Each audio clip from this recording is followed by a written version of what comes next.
Hey, what's up? We're in the next part. So, what's just went on there? So please go check out your bearings in the previous parts so we can be in this together and understand what's going on. Okay, so in the previous part, I was explaining to you guys that the Lord rebuked me for trying to use ChatGPT raw as it came because it was lazy and I was not basically giving him an acceptable sacrifice. And he does not ever want me to capitulate to laziness. He basically counseled me that if you feel inundated, if you feel like you've got too much work on your plate, reduce the amount of work so you can deliver quality. You know, basically the Lord told me quality over quantity. If you feel like you're doing too many things and you need to get them all out, honey, then take one off the table. Take 2, 3 off the table so that you can produce within the few that remain quality work, and I will bless that. Don't expect me, if you are my child, to let you just carry on in your wicked way. I don't want you following in the grain of the world right now that is busy making a whole bunch of money doing nothing.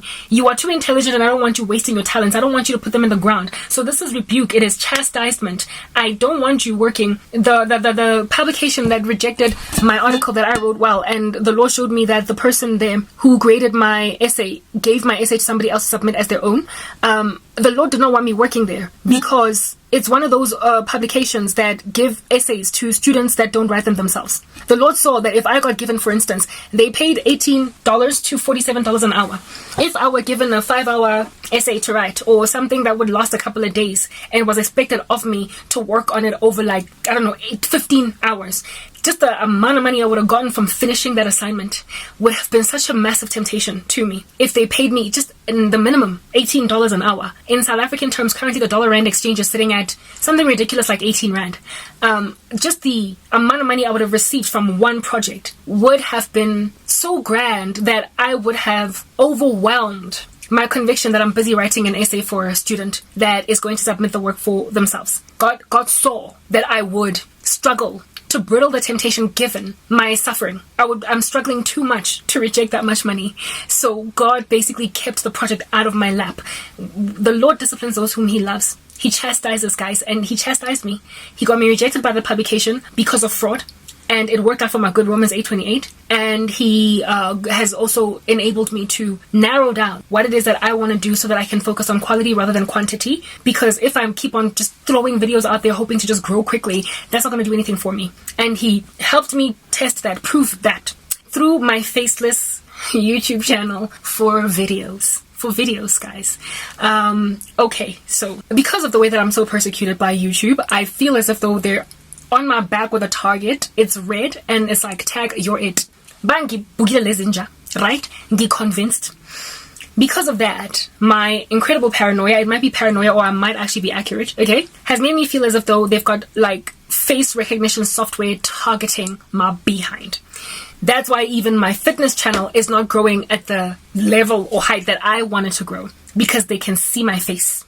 And so anywhere at all that face shows, shadow ban it. Kifilanga YouTube is out for my blood. Do you understand? It might be paranoia or I might be right. We will find out in heaven. Alright? Maybe I am Matt Damon and Born Ultimatum. I might be. I might be Julia Roberts in The Pelican Brief. I might be, you know? So all that has made me be like, okay, let me try and see if I can start a gospel ministry. Whew, I'm so hot now. A gospel ministry that is faceless. But I'm going to have to use stock footage for that. But you see, the thing about the gospel is, unlike health content that I can just throw a command into ChatGPT and it'll produce what I want, I cannot ask ChatGPT anything about the gospel. It is a worldly platform that doesn't care about Jesus. Not only that, what it is that I have to say about Jesus always comes from here. It's from the belly from which rivers of living water flow. It is organic. It comes from the Spirit. So I can never cheat on the gospel. I it's prophecy. I've also got a gift of prophecy. So for those reasons, what I communicate tends to come from the Spirit in a very specific, particular, targeted way where God is trying to speak a particular thing to a people. That's not something I can get from AI, obviously, right? So I knew that with a gospel ministry, I cannot ask any software to write it for me. I'd have to come up with a script myself. From my belly, basically. Those rivers of living water would have to flow. And the first video that I did, faceless, for the gospel, for my gospel ministry that is faceless. I started a YouTube channel. It's called The Gospel Saves. Go check it out, please. Okay. Alrighty. In that, the first thing that I did, I used a software called AI Generate. I hated it because it did not produce the right images. Of course, the world hates disciples. It's a world software, so it's not going to find the right images to match, right? I wanted to, AI Generate has got this ability to grab content from inside a blog, right? And put it in an animated video type thing. So I tried to test AI Generate on one of the pieces that I did in my blog, in my Christian blog, where I was speaking about the American woke agenda and how it's just taking prophecy away from countries because it's blocking prophets from speaking on their platforms, right? On social media platforms. I took that that blog. I took the link of that article, that blog, in my website, and I put it in AI Generate to generate for me, an AI generated animated video based on that particular blog. And AI Generate, very unfortunately, grabbed like a quarter of my something like 2,500 word long essay. It only grabbed like a quarter of it, so it didn't transcribe all of it, and I was disappointed by that. And even the little bit that it did transcribe, it somehow glitched where it is that I had images uploaded to represent what I'm speaking about. It just wasn't able to figure out what was going on there, and it glitched. So there were a lot of like random just gaps that were unexplained as to what happened in the middle that AI generated and pick up. But the software did get for me enough for me to give some kind of an important message and then lead people to the whole blog if they want to watch all of it. Okay. When AI Generate did it, I was not happy. I was not satisfied with with what it put out and the images. I just could not get enough of them. That's when I started to experiment with Canva, right? I wanted to see if I can't grab that blog, the same little bit that AI Generate took, and put it in. The AI Generate only took like 10 minutes worth, right, of content, like 8 minutes worth of content. Whereas my whole blog, if at all I were to put it in a video format, would probably be like 30 to 40 minutes long. It was quite a long article that I wrote, okay? So it only took 10 minutes of that, but I was like, it's okay. The first 10 minutes is quite compelling in and of itself, so I'll take it. So I took that 10 minutes, put it in AI Generate, was not satisfied with what AI Generate did, so I reproduced the whole thing on Canva.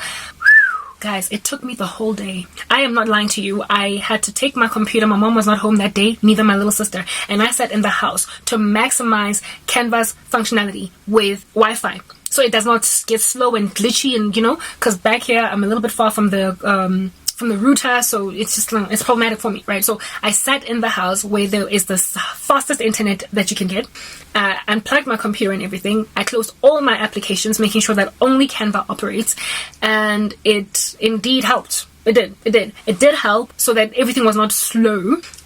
I, however, worked on Canva in my browser, in my Safari. Thank God Canva exists on Apple Store. You can buy the application on Apple. I made a decision the following day because I was struggling with glitchy issues to see if I had downloaded the application that is Canva onto my computer, if it'll be faster, and indeed it proved to be faster.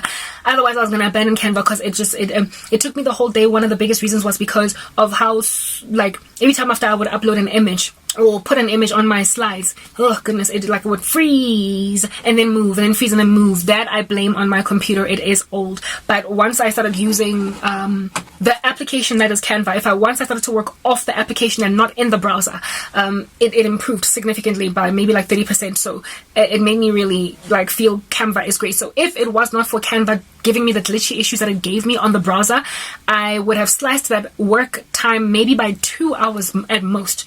And when I say it took me the whole day, guys, that assignment, I started it at like 8 a.m. and I finished it at like 7 or 8 at night. Like 12 hours, 12 entire hours.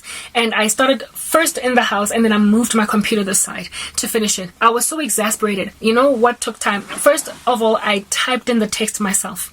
I couldn't copy and paste it because I was using the AI Generate script. So I basically had to, okay, so this is what I did. No, how did I do this? Yes, oh goodness gracious. I recorded yes, that's what I did. First, I recorded the voiceover on Filmora. with my own voice. I didn't like the artificial intelligence voice.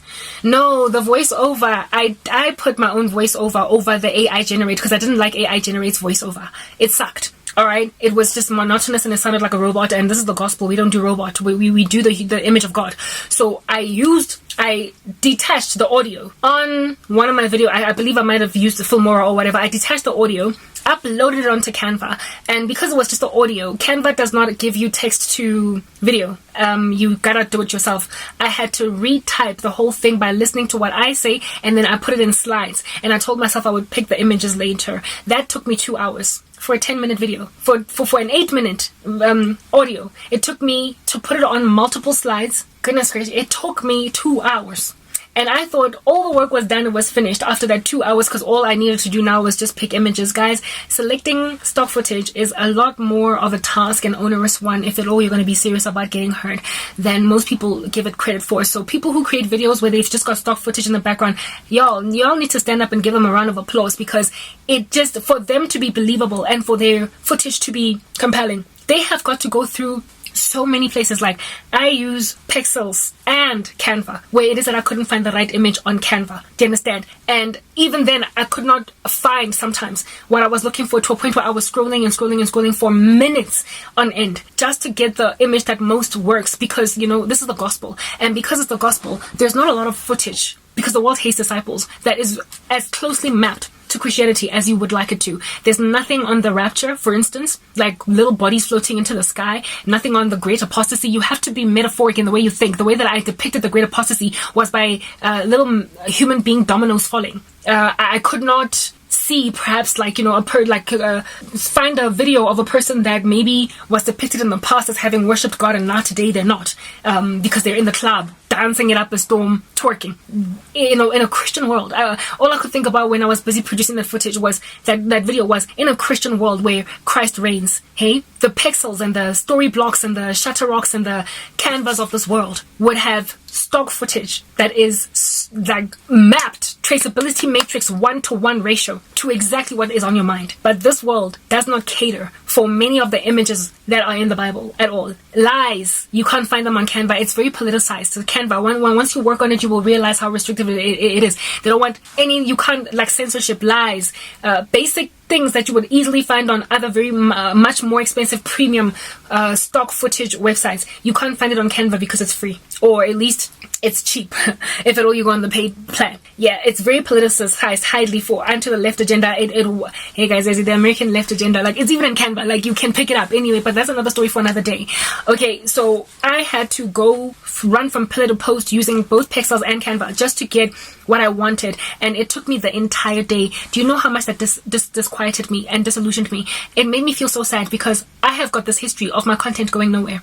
And so for me to produce a 10-minute video that I worked on for over 12 hours that is only going to get one view and just stop growing, my heart was so sore. It was so sore. I worked so hard, and at the end of that project, once I finished it, I was like, I'm never doing this again. I said in my heart, I'm never doing this again, because I know that I'm going to have to chop it up into millions of parts in order for me to get any subscriber at all from this content.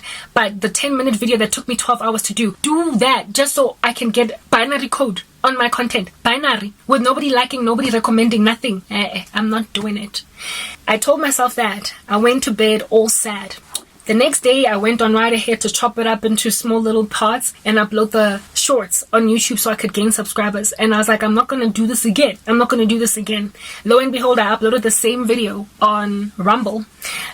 Not first, but also I uploaded it on Rumble, and I got a comment, my first ever comment on Rumble. Rumble, if at all you are a truth channel that realizes that mainstream media is rubbish and they keep censoring everything, and you move over to Rumble, you will know how slow things are there.